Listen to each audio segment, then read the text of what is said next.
নমস্কার বন্ধুরা, আমি মৌমিতা আর আমার এই চ্যানেলে আপনাদের সবাইকে স্বাগতম।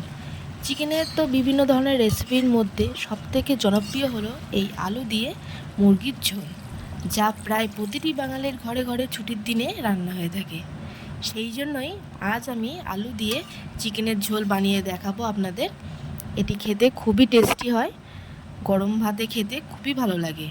চলুন তাহলে শুরু করি আমি কিভাবে আলু দিয়ে চিকেনের ঝোল রান্না করি।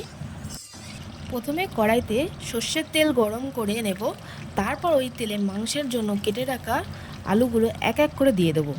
তারপর ওতে নুন আর হলুদ দিয়ে আলুগুলো আমি লাল লাল করে ভেজে তুলে নেব। তারপর ওই তেলেই গোটা গরম মশলা ফোড়ন দিয়ে দেবো। ওতে আছে জিরে, শুকনো লঙ্কা, এলাচ, দারুচিনি ও তেজপাতা। এইগুলিকে কয়েক সেকেন্ড নেড়ে নেব।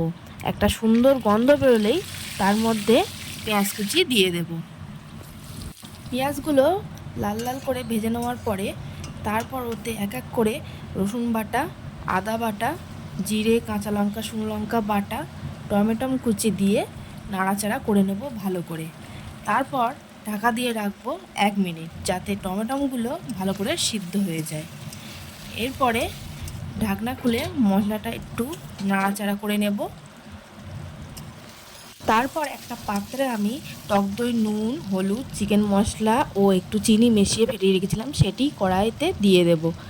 এবারে সমস্ত মশলাটিকে ভালো করে কষিয়ে নেব যতক্ষণ না পর্যন্ত মশলা থেকে তেল ছাড়ে। তারপর মশলা থেকে তেল ছেড়ে গেলে ধুয়ে রাখা চিকেনগুলো দিয়ে দেবো, একটু নাড়াচাড়া করে ঢাকা দিয়ে দেবো। যে সকল বন্ধুরা আমার চ্যানেলটিকে সাবস্ক্রাইব করে আমার পাশে আছো তাদেরকে জানাই আমি অসংখ্য ধন্যবাদ। আর যে সকল বন্ধুরা আমার চ্যানেলটিকে এখনও পর্যন্ত সাবস্ক্রাইব করনি তাদের কাছে আমার একান্তই অনুরোধ আমার চ্যানেলটিকে সাবস্ক্রাইব করে নেওয়ার জন্য। এবারে ঢাকনা খুলে ভেজে রাখা আলুগুলো আমি চিকেনের সাথে কষিয়ে নেব। তারপর ভালো করে সমস্ত কিছু কষানো হয়ে গেলে তারপর ওতে আমি পরিমাণ মতো জল দিয়ে দেব। আপনারা যে যেরকম গ্রেভি খেতে চান সে সেরকম জল দিয়ে দেবেন। আমি জলটা একটু বেশিই দেব, কারণ আমার ফ্যামিলির লোকেরা একটু মুরগির পাতলা ঝোল খেতেই বেশি ভালোবাসে।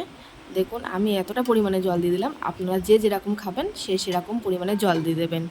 এবারে কিছুক্ষণ ঢাকা দিয়ে ফুটিয়ে নিলেই আমাদের রেডি আজকের মুরগির লাল লাল ঝোল। আপনারা ভালো থাকবেন, সুস্থ থাকবেন, নমস্কার।